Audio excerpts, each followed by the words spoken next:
are the seats of power. Empire, but not for long. Even industrial giants can't afford to rest on their laurels, but must be continually expanding if they are to compete successfully in world markets.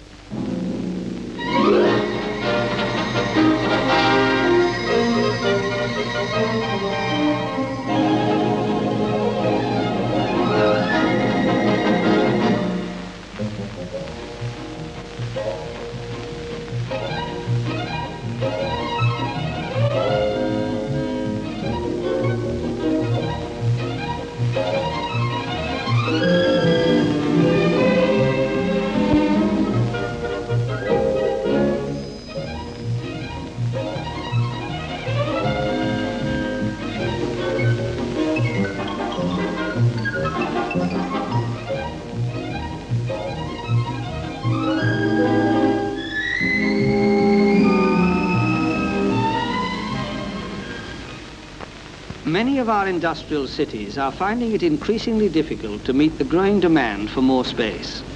Companies are being forced to look elsewhere for the siting of new experimental and executive quarters. No easy task when such places must also satisfy the high living standards of top personnel.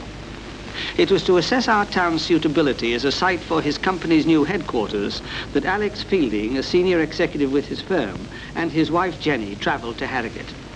The couple left London reluctantly, far from anxious to live in what they'd always thought of as the industrial north.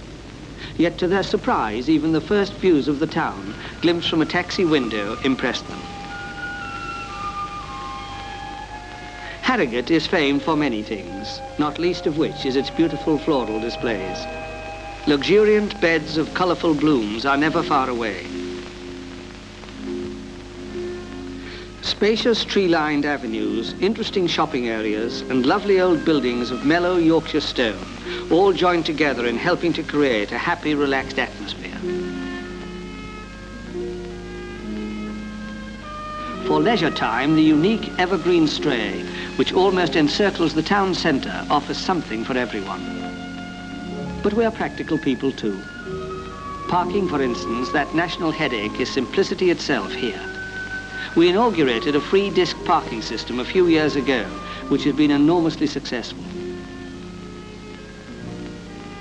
Much civic pride is felt in our new indoor swimming pool, which is acknowledged to be one of the finest in the country. Tastefully set in its own grounds, the attractively designed modern building incorporates many new features. Inside, there are separate pools for learners and divers, which have proved to be immensely popular. Long windows make up one entire wall and face out onto the beautiful landscaped grounds. Swimmers here can almost imagine themselves to be out of doors.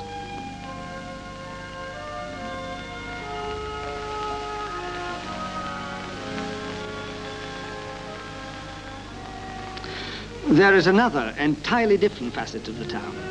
Harrogate is one of the country's leading exhibition centres, providing virtually unrivaled facilities.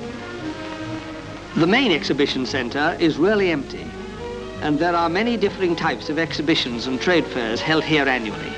This textile display is one of them. The centre itself is made up of vast exhibition halls with linking areas. These together form a complex which provides 100,000 square feet of floor space. If even that should prove inadequate to the occasion, then additional space is also available nearby. Stands are easily set up and buyers can move around with the optimum amount of convenience. This conference audience, for example, were able to view a most attractive display of the very latest styles in men's clothing.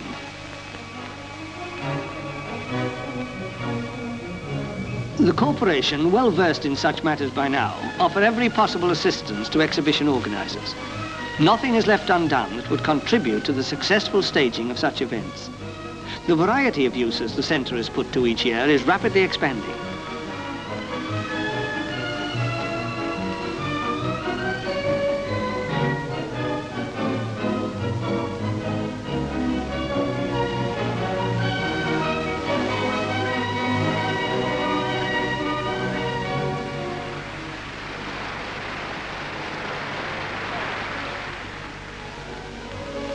Apart from the centre, we have many other excellent exhibition halls in Harrogate.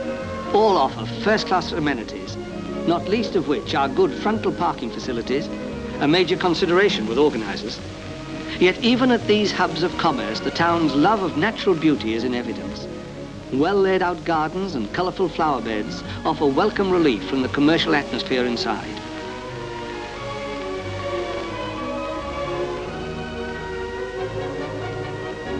Many of our larger hotels, in addition to their normal functions, are first-class conference centres in their own right.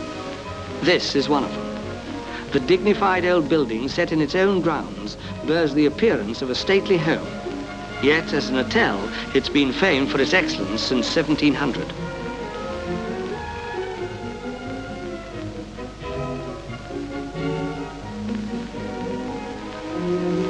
The conferences themselves are held in intimate and comfortable surroundings.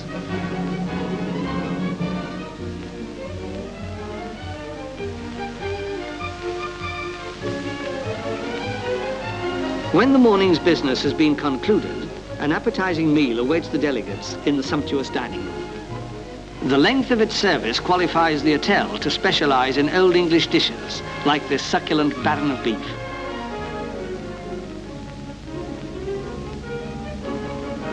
But if the occasion requires something more intimate and less formal, there is always the appropriate alternative.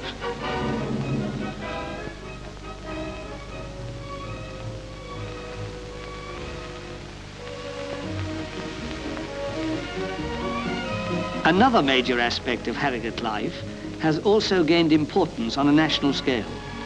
Major industrial organizations are realizing the advantages of setting up administrative headquarters here. From buildings like these, worldwide organizations are being controlled. It was reports on these matters that Alex's firm wanted, and he had arranged to tour several already established companies' premises and receive first-hand accounts from their executives on the town's suitability as a site for their new headquarters. He'd already received a good deal of assistance from the corporation, and from them had learned the relevant basic and economic facts which, even on their own, he found most encouraging.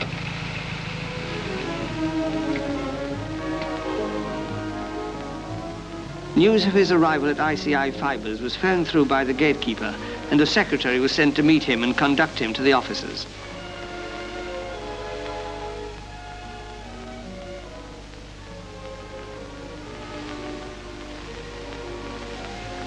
There he was greeted warmly by the company secretary, and formalities were soon dispensed with as they settled down to business. During his talks, Alex learned, among other things, about the first-class quality of staff that's available and of the high educational standard attained by the young people leaving the town's many excellent schools. An important point when considering the training of future scientific, technical and executive staff. A corridor of power. No empty phrase when applied here, for this one serves the executive suite from which the whole international complex of this enormous industry is administered.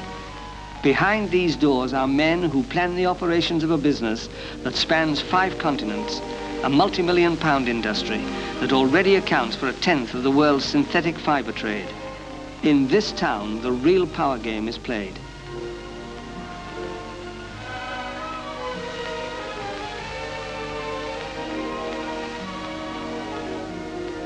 During Alex's tour of the company's comprehensively equipped development department, he was introduced to the raw material from which tyrolene is made. These girls are carrying out the difficult and highly specialized job of mixing dyes for the fiber.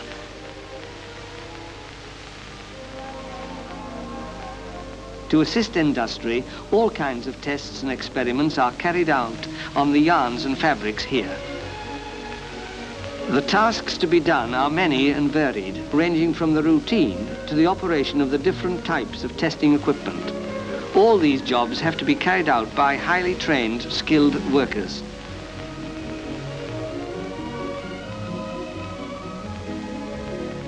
This is one of the company's specially designed testing machines.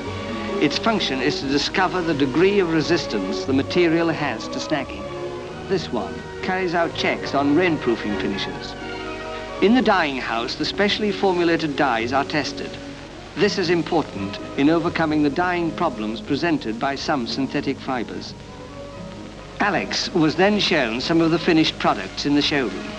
Tyroline and nylon have a wide range of uses and can be used either on their own or in conjunction with other materials to produce almost anything that requires fiber in its manufacture, from such diverse items as carpets to curls for the new fashion wigs.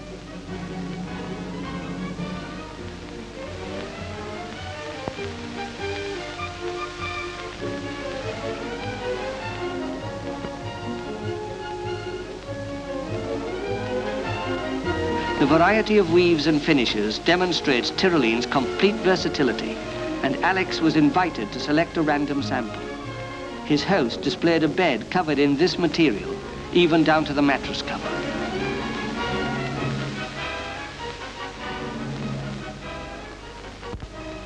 There can be few people who have not had cause to be grateful for the production of this miracle fiber, and we in Harrogate are proud to think that it was in our town that Tyroline and Crimpline were developed.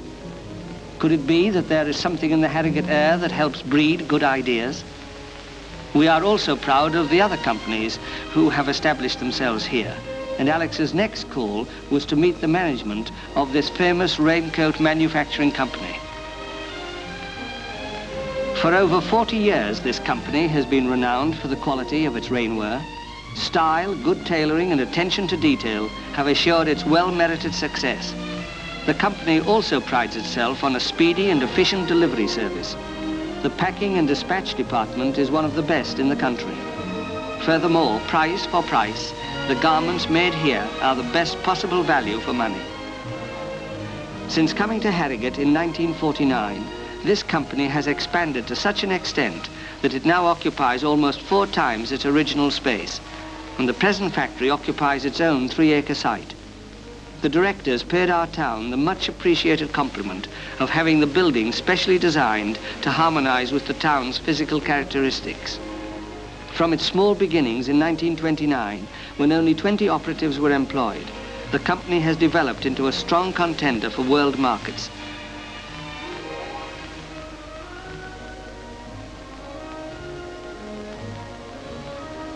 Alex's next call was the headquarters of a company whose name is a household word.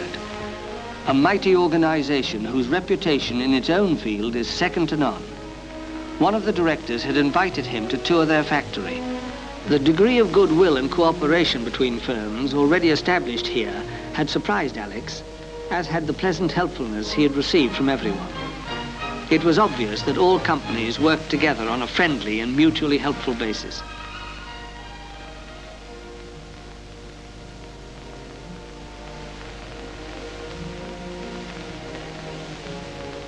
During the factory tour, it was possible to see the production of the foam mattresses for which the firm is famed. This, however, is only one of their many lines. The variety of domestic goods the firm makes can need no detailing, but it may be of interest to note that almost every form of transport, including cars, trains, ships, and even aircraft, all use the company's product as components.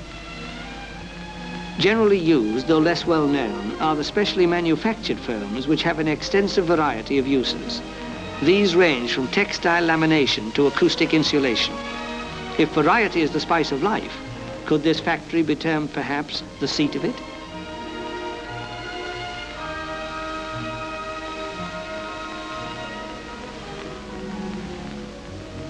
In the finishing room, the mattresses receive their final covers. Some of the patterns and materials are so attractive it almost seems a shame to have to put bedclothes on top of them. Here, as in other local factories, vast stocks are held. For this, Harrogate itself is responsible. Geographically, its situation is almost perfect for supplying stock to any other part of the country. Lying approximately 200 miles from either London or Edinburgh, and equidistant from east and west coasts, its ease of accessibility is a major advantage to firms who have to supply on a national and international scale.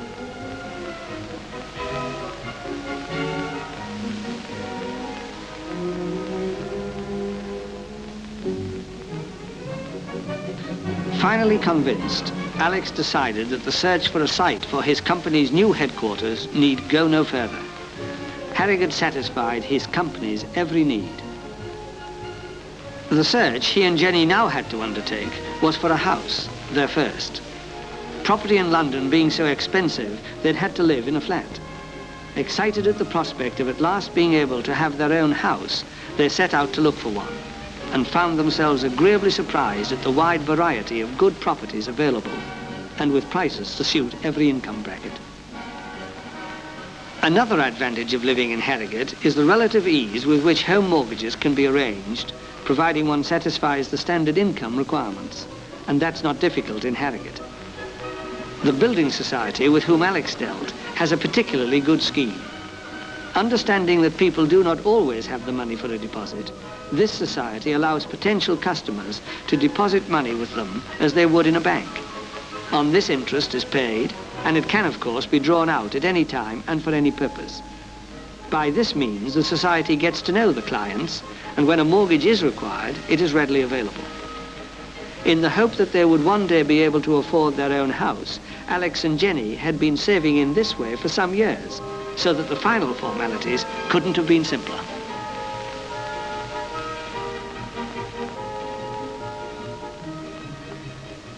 Buying a new house is a happy and exciting time for most people, and the Fieldings were no exception. Within seconds of obtaining their mortgage, they were busily planning furniture and fittings. At least they knew they'd have no trouble getting exactly what they wanted locally, for Harrogate is renowned as a regional shopping centre. There can be few more pleasant things than shopping for a new home. It has to be admitted that we are very garden conscious in Harrogate. Following the lead of the corporation, the townsfolk pride themselves on seeing that their own gardens are as well stocked and tended as the civic ones. The truth of this statement is amply borne out by the popularity of shops like this garden centre, where almost every type of personal horticultural taste is